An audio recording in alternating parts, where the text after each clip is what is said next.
Welcome, everybody. I'm Richard Crispin. I'm the CEO of Collaborate Up and the Routes Facilitator. I will be your moderator for today's session on Routes and our full partnership and stakeholders meeting today. We're so glad that all of you have joined us today. We're still letting a few people in out of our waiting room, and we're going to bring up our presentation in just a second as we get going here with our session today. As I said, my name is Richard Crispin, and I will be helping to moderate today's conversation and keeping us on track as we move through a very busy schedule.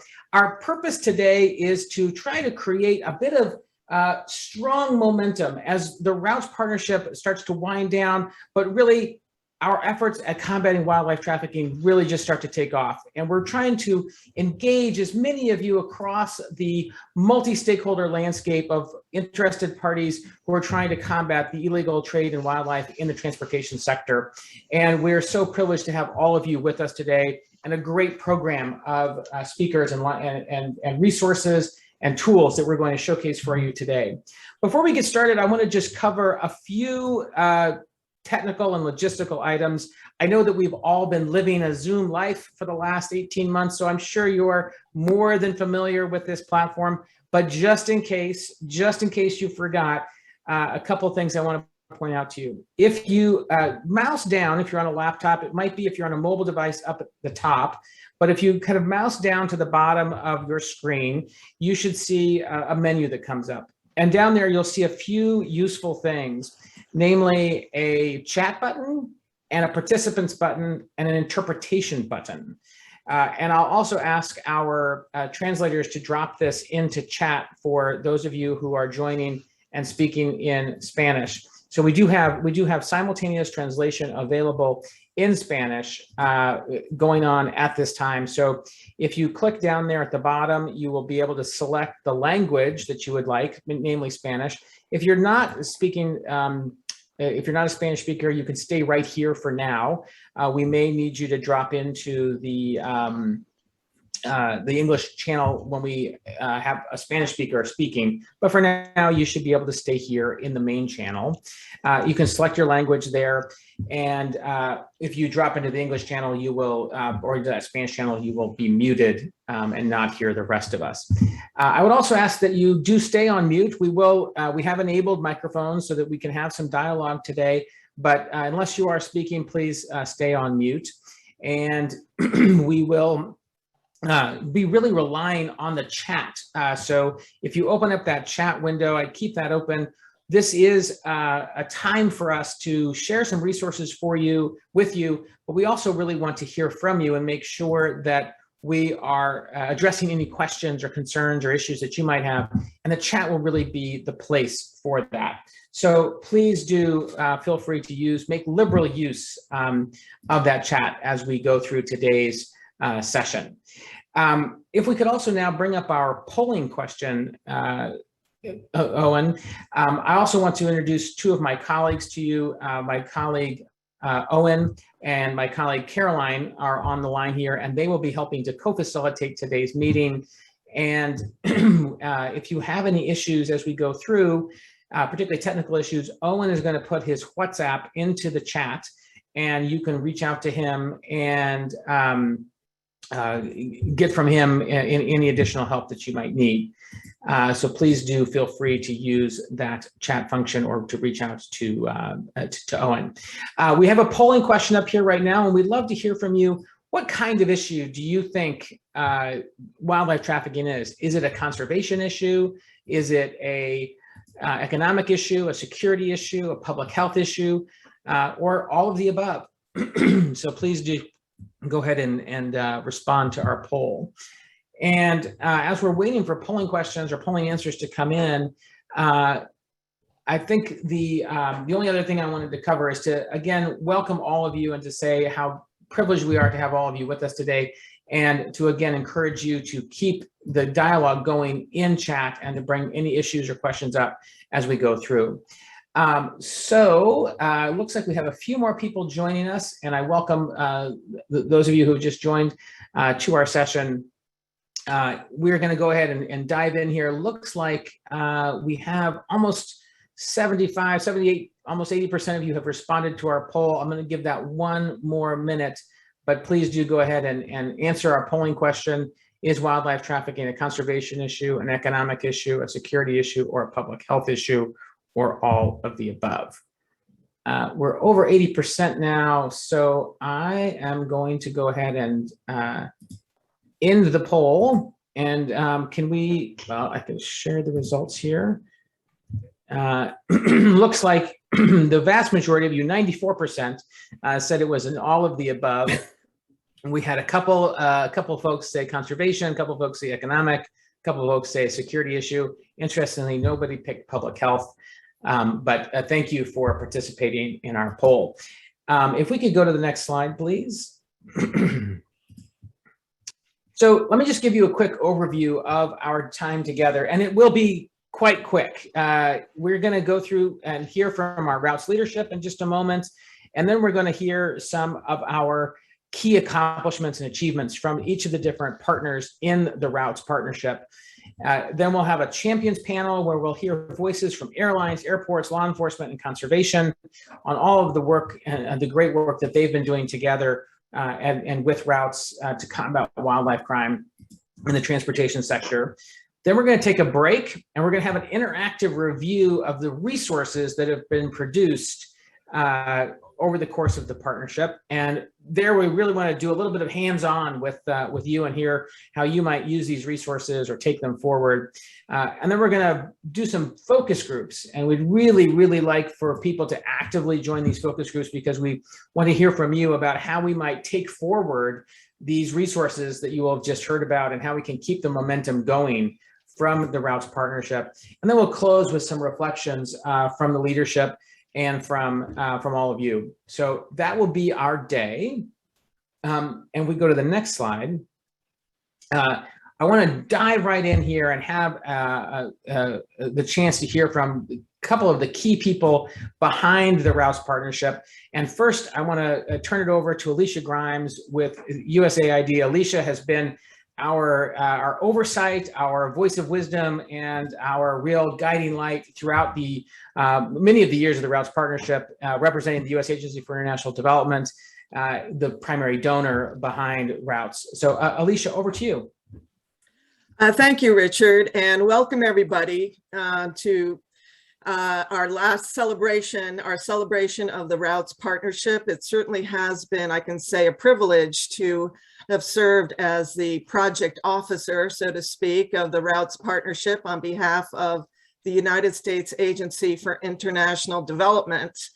To kick off our meeting today, we are going to have some words from Mary Rowan, who is our division lead of the biodiversity division, and she also serves as a senior policy specialist and wildlife specialist at USAID.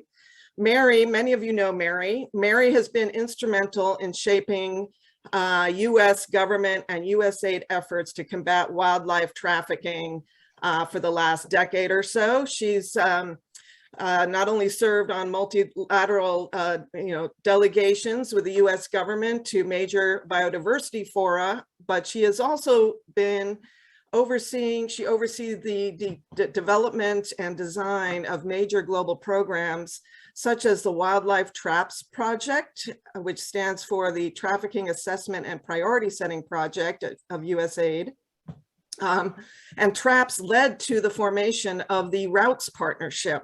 And so it's great to, Mary unfortunately really regrets that she cannot be here in person. So we have some pre-recorded remarks, but turn it over to you, to Richard, to launch the Mary remarks. Thanks. Thank you, Alicia.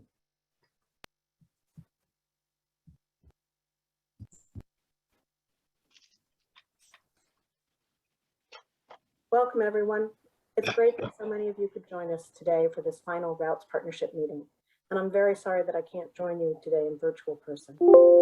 Looking back, it's amazing that Routes has been implemented over 3 US government administrations, and the work has resonated throughout all 3.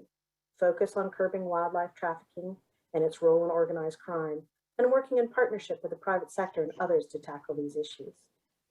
Routes began as an initiative out of our Wildlife Traps program, Transportation was the focus of that program's first collaborative action planning meeting back in Bangkok in early 2015. And this final partnership meeting will showcase many of the important outcomes in this 6+ years of collaboration since then. It is particularly nice to look back at the gaps that were identified back in 2015 and say, yes, check, we did that. John Godson, Richard, Hannah, Geeta, many of you were there at that workshop. And I think you'll all agree with me that we heard the messages of the private sector about the need for more data and information, for more ways to discuss issues with airlines and airports about how to strengthen their internal policies and procedures to detect and report illegal wildlife, and especially for the need for more communication with law enforcement. The collaborating, learning, and adapting approach is important to USAID. It's been used well during the Routes partnership. For example, those of you with good memories, you'll recall that the Routes objectives have been refined over time as we learned during implementation.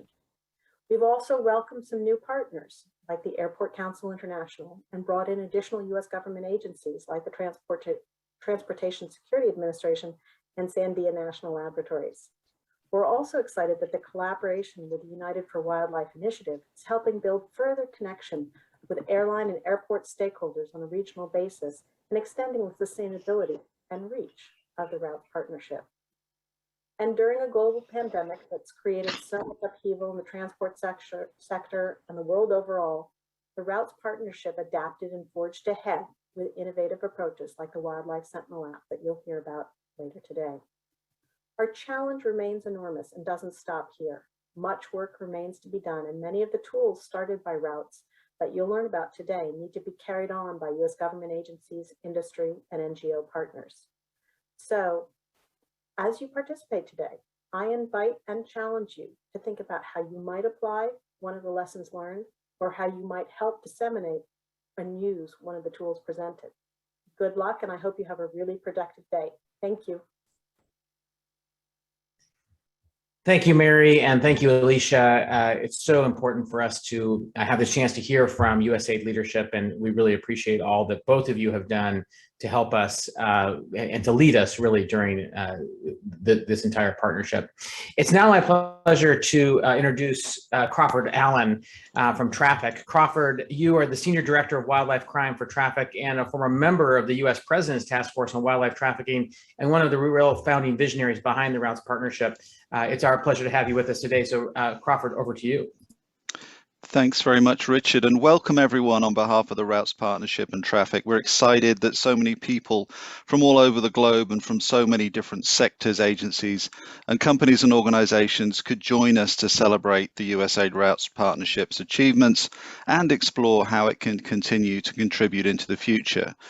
Through the strength of this partnership, the passion of the people and the expertise, we've come so far and helped transform a great deal in the nexus of countering wildlife trafficking in the aviation industry. And Routes was supported generously with $9 million awarded by USAID. Routes, or Routes, or however you want to call it, was a co-designed partnership. I recall the series of meetings in 2015, along with several of us here, where we defined the approaches, and we've seen a significant transformation of the aviation industry in response in that time.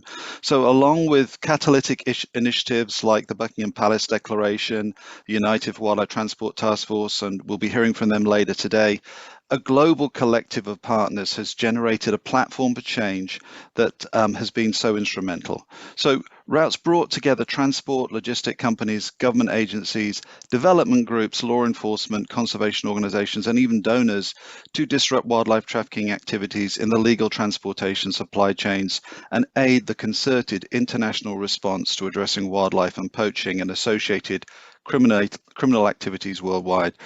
Wildlife traffickers we recognize that they exploit the increasing connectivity of global transportation. They're threatening human health and security and creating risk throughout industry supply chains that's also pushing animals to extinction.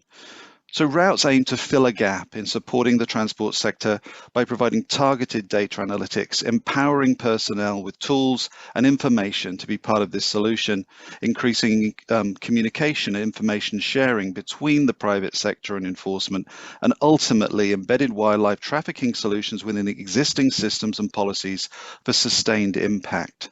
Now, the approach focused on 5 objectives and associated activities following a clear theory of change developed with the metrics experts of measuring impact.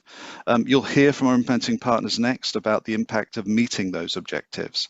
So USAID defined the partnership originally, and I think maybe Hannah Fairbanks and Geeta Rule, who kicked it all off, are here. Thank you to them.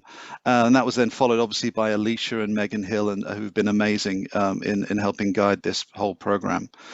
USAID selected the expertise, the influence, and the reach within the implementing partners, choosing traffic as the prime, with C4ADS, IATA, and WWF. ACI joined a little later, and Freeland was a partner for the first phase of routes. Mary Rowan kindly mentioned many of our other key partners. And I also wanted to give a shout out to Richard at Collaborate Up, who's been with us since the co-design workshop and has been facilitating routes ever since. I also wanted to recognize the team that drove this. I was really lucky. I was able to hire Michelle Owen in 2016 to lead routes, and she is just a force of nature. She captained the crew until she unfortunately had to leave us at the start of August this year to lead the USAID Vietnam Saving Threatened Wildlife Project. Great to see you here, Michelle. Please wave if you're on camera. I'm sure everyone will recognize you and be grateful for all of the efforts you've done in leading this amazing traffic core team. And those guys, please wave also and put on camera, as I mentioned you, Philippa Dyson, Matthew Wolf, Cressida Stevens, Lou Gao, Kate Moll, and people who worked so diligently before were Catherine Robinson, Hallie Sachs, Penny Wallace, and Giovanna Grine. And that's 6 years to dedicate to such an important cause. Thank you all. I oversaw routes from the conception to the closure, and I'm just so proud of what collectively was achieved. But it really was not easy, and there was severe turbulence at some point in the journey, not between the partners. I think that generally we smoothed out those bumps, but the COVID pandemic was the ultimate test of adaptive management, resilience, and determination for everyone, particularly in the transport industry. Everyone had to evolve rapidly to survive, including routes and its partners. It was remarkable, though, to see this continued engagement from the sector and partners in working towards the routes goal. Now, despite this economic and massive economic and personal impacts that did unfold, but together we pushed forward and we still achieved so much that we celebrate at this closeout meeting. We're grateful to so many partner organizations and passionate individuals. We can't name them all, but many are here today. Our priority is to ensure the work and influencers routes are sustained long into the future after the project has ended, but that cannot be achieved without you. So be ready now with your best creative thinking. We need to hear from you on how we take the tools, the resources, the integrated policies, the heightened awareness and buy-in to keep building on what Routes has done. That mission continues, and if you're not already on board, please contribute and share how your related work could benefit and utilize what we discuss in our breakout groups later. We have to keep the balance in favor of the good and the willing, and we who strive to protect nature and undermine the forces that seek unlawful gain from illicit trade and transport. So thanks again and enjoy the meeting. Back to Richard. Thank you, Crawford. And what I'm hearing from both you and Alicia is a consistent message of adapting, overcoming, transforming, and really embedding a lot of the great work that the Routes Partnership as an entire team has done into the daily work of the transportation sector. And we are incredibly impressed by how that has gone. Alicia, I know you wanted to say one more thing. Yes, thanks, Richard. I neglected to mention my co-manager, so to speak, Megan Hill, who is here today and will be part of a panel later. And you know, Megan has been a key part of the core team for Routes and has really put a lot of energy into making this a dynamic partnership along with everybody else. So thanks, Megan. Indeed. Thank you, Megan. And thank you, Geeta and Hannah and all of the other folks who have joined us from those very early days. I remember well meeting together in downtown DC and the incredible possibility that was created in that room, and what a great job it has been, or a great success, and what a wonderful thing it's been to watch as it matured and grew and has really had the impact that it has had.